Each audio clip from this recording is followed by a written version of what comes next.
ओम अज्ञानतिमिरन्धस्य ज्ञानाञ्जनशलाकया चक्षुरुन्मीलितं येन तस्मै श्रीगुरवे नमः। नमो ओम विष्णुपादाय कृष्णपृष्ठाय भूतले श्रीमते भक्तिवेदांत स्वामिन् इति नामिने।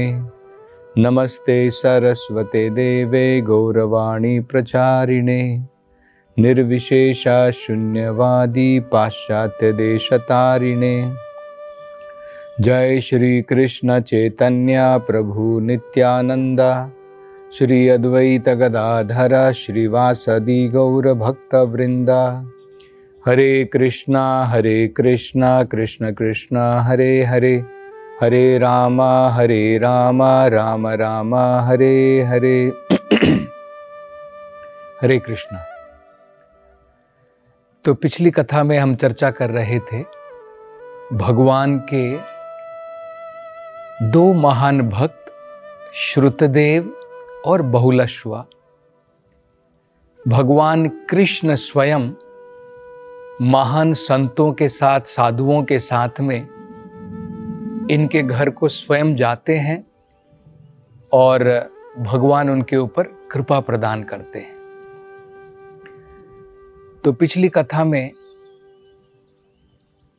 श्रुतदेव जो एक गरीब ब्राह्मण थे, जब भगवान उनके घर के अंदर में आए इन महान संतों के साथ में, तो उन्होंने भगवान का अभिनंदन किया और अपनी शक्ति के अनुसार लेकिन प्रेम के साथ, भावना के साथ में भगवान का और इन महान संतों का आदर सत्कार किया। बाद में ये भगवान से कुछ प्रार्थनाएं कर रहे थे, उसके विषय में हम चर्चा कर रहे थे। तो श्रुतदेव भगवान से कहते हैं कि भगवान, आप सबके हृदय में विराजमान दो कारणों से हैं। एक, जीव जब भौतिक संसार में भोग विलास करना चाहता है, उसके लिए सुविधा प्रदान करने के लिए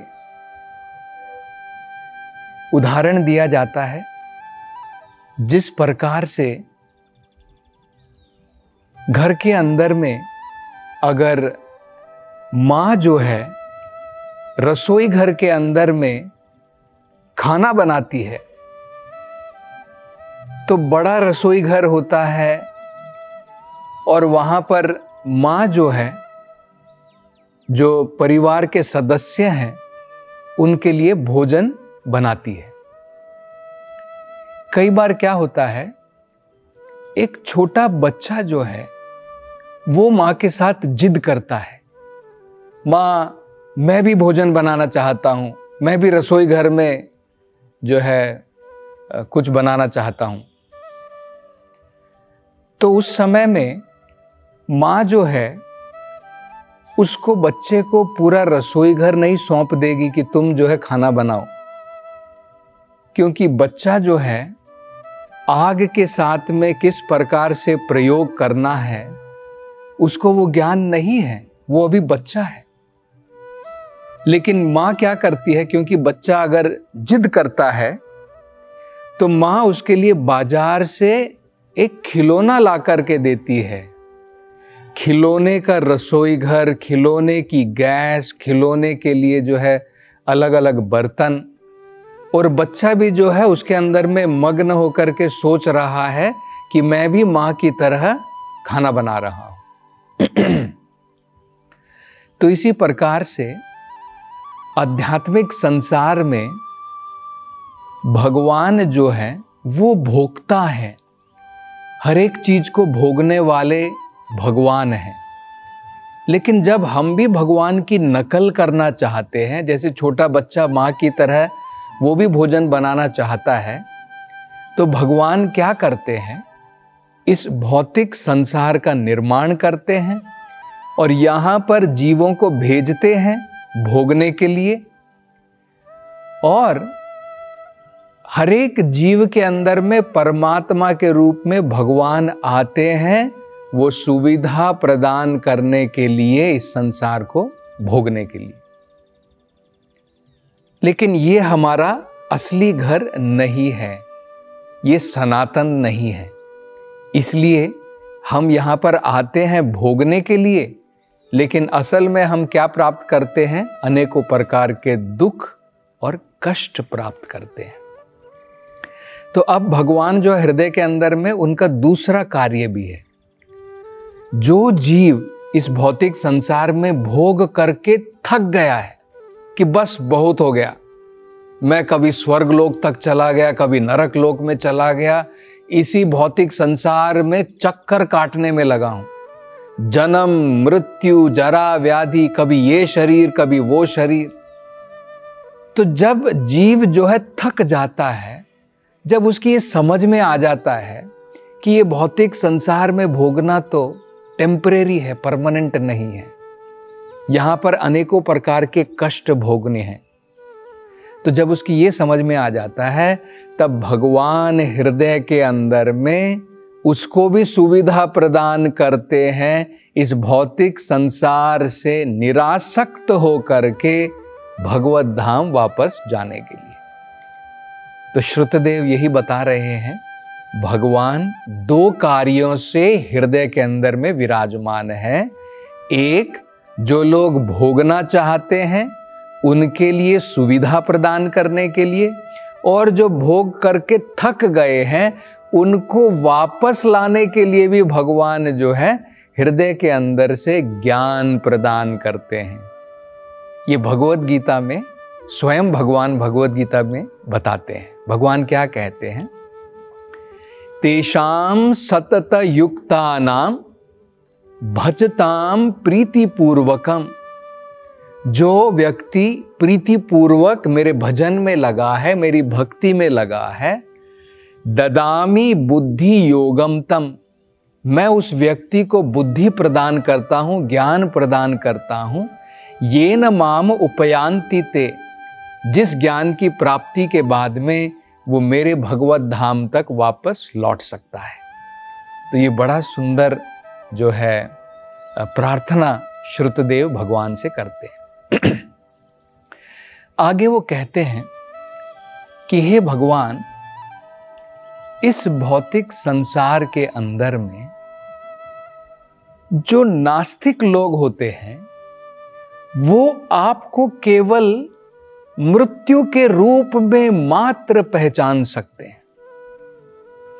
अन्यथा उनको लगता है कि इस भौतिक संसार में कोई नहीं है नियंत्रण करने वाला, सब अपने आप चल रहा है, मैं ही ईश्वर हूं, कोई इसके ऊपर ईश्वर नहीं है, वो ऐसा सोचता है। लेकिन मृत्यु के समय में उसकी थोड़ी समझ में आता है, क्योंकि सब उसके नियंत्रण से बाहर चला जाता है। तब उसकी समझ में आता है कि मेरे भी ऊपर कोई है।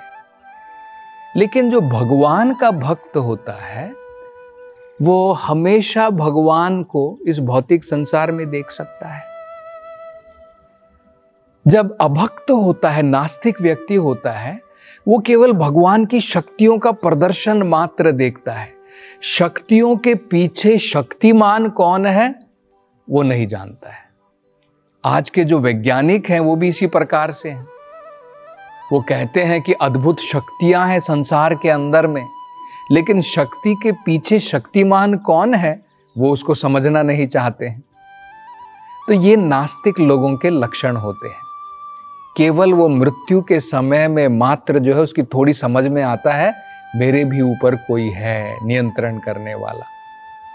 अन्यथा भगवान का भक्त जो है वो तो हर एक जगह पर भगवान को देख सकता है। तो ये भी बड़ी सुंदर प्रार्थना जो है श्रुतदेव भगवान से करते हैं। ये उदाहरण दिया जाता है क्योंकि कोई प्रश्न पूछ सकता है कि भाई आप कह रहे हैं कि नास्तिक व्यक्ति जब उसकी मृत्यु नजदीक आती है तभी उसको ज्ञान होता है कि भगवान या मेरे ऊपर कोई है, लेकिन भक्त को भी तो एक दिन मरना है, तो उसमें क्या अंतर हो गया? नास्तिक भी एक दिन मर के जाएगा, भगवान का भक्त भी एक दिन मरेगा, तो दोनों में अंतर क्या है? तो तो वेदों के अंदर में बड़ा सुंदर उदाहरण दिया है इसको समझाने के लिए। अंतर बहुत है। अंतर क्या है? अंतर ये है, ठीक उसी प्रकार से जब बिल्ली जो है अपने बच्चों को भी अपने दांतों के अंदर में, मुख के अंदर में पकड़ती है, और वही बिल्ली जो है चूहे को भी अपने दांतों के अंदर में, मुख के अंदर में पकड़ती है। अब क्या दोनों में अंतर नहीं है? दोनों में बहुत अंतर है। जब बिल्ली अपने बच्चे को मुख के अंदर में पकड़ रही है तो बड़े आराम से, स्नेह के साथ में, प्रेम के साथ में है, और वहीं पर चूहे की दशा देखिए, उसका मन पूर्ण रूप से भयभीत है। तो ये अंतर होता है। भगवान का भक्त जानता है मरने के बाद में ये शरीर क्या है, आत्मा का तो कोई अंत नहीं है। शरीर छोड़ने के बाद में भगवान के धाम को जाऊंगा, वहां पर भी जाकर के भगवान की सेवा करूंगा। संसार में रहूंगा तो यहां पर भी सेवा करूंगा, उसके लिए कोई अंतर नहीं है। अब भगवान जो हैं बड़े प्रसन्न होते हैं श्रुतदेव की प्रार्थना सुनने के पश्चात, और भगवान जो है श्रुतदेव से अब कहते हैं, वो कहते हैं कि हे श्रुतदेव, क्योंकि तुम इतने महान भक्त हो, इसके कारण ही ये जो सारे के सारे महान संत देवतागण हैं, ये जो महान साधुगण हैं, मेरे साथ में जो विचरण कर रहे हैं, ये यहाँ पर आए हैं तुम्हें कृपा प्रदान करने के लिए।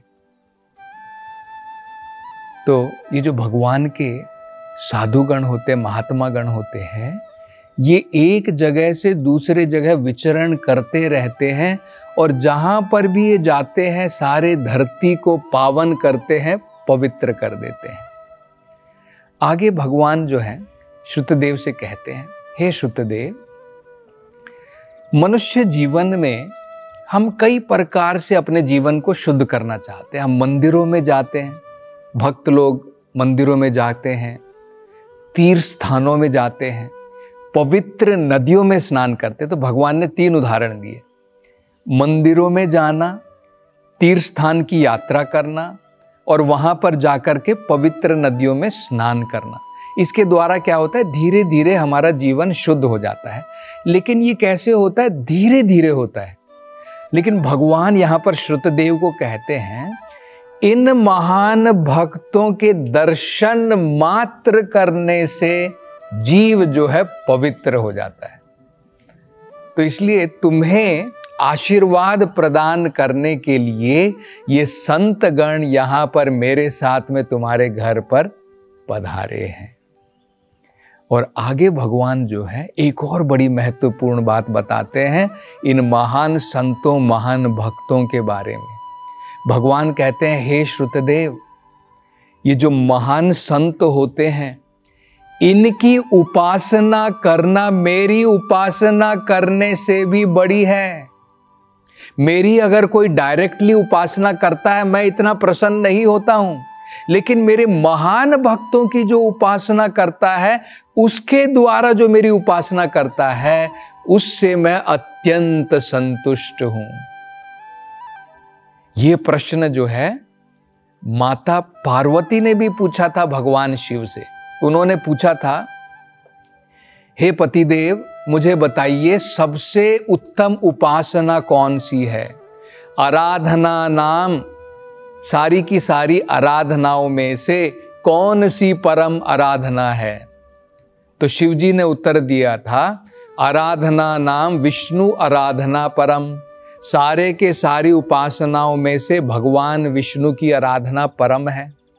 लेकिन आगे शिव जी कहते हैं, इससे भी उत्तम उपासना है तदीया नाम समर्चनम। भगवान के शुद्ध भक्तों की उपासना भगवान की उपासना से भी उत्तम है, क्योंकि उसके द्वारा भगवान प्रसन्न हो जाते हैं। इसलिए बड़ा महत्वपूर्ण है, हम डायरेक्टली भगवान के पास नहीं पहुंच सकते हैं। भगवान के शुद्ध भक्तों के द्वारा मात्र जो है, जब हम उनकी शरण में जाते हैं, जिन्होंने भगवान के दर्शन किए हैं, वे हमें भगवान के दर्शन करा सकते हैं, वे हमें भगवान की सेवा में लगा सकते हैं। तो भगवान जो है ये बड़ा महत्वपूर्ण उपदेश बताते हैं श्रुतदेव को। तो भगवान जो है बड़े प्रसन्न होते हैं और श्रुतदेव के कहे अनुसार भगवान कुछ दिन उन महान संतों के साथ में उनके घर में भी रुकते हैं। तो भागवत में ये बताया गया है इन दोनों भक्तों से हमें क्या सीखना है। इन दोनों भक्तों से हमें ये सीखना है कि जिस प्रकार से बहुलश्व और श्रुतदेव उन्होंने भगवान और इन महान संतों को बराबर पोजीशन, बराबर स्थान पर पूजनीय समझा, इसी प्रकार से भगवान और भगवान के जो शुद्ध भक्त होते हैं दोनों एक ही स्तर पर आराधनीय हैं। ये हमें समझना है। दूसरा, भगवान के विषय में भी हम इस जो है कथा से क्या समझ सकते हैं। भगवान ने भी दोनों को अपनी दया प्रदान करने में कोई अंतर नहीं दिखाया। एक गरीब ब्राह्मण था, उसने अपनी शक्ति के अनुसार भगवान की उपासना की, लेकिन भावना वही प्रेम की थी। और यहां पर दूसरा उदाहरण हम देख सकते हैं बहुलश्व का था। बहुलश्व एक राजा था, उसके पास में ऐश्वर्य था, अनेकों प्रकार के ऐश्वर्य के साथ में उसने भगवान की उपासना की, लेकिन उसकी भी भावना प्रेम की थी। इसलिए भगवान ने दोनों को ही अपनी जो है कृपा वहां पर प्रदान की। भगवान कुछ समय तक उनके साथ में रुके और बाद में भगवान जो है द्वारका वापस लौट आए। तो आज की कथा को हम यहीं समाप्त करेंगे। आगे की कथा हम कल चर्चा करेंगे। हरे कृष्णा।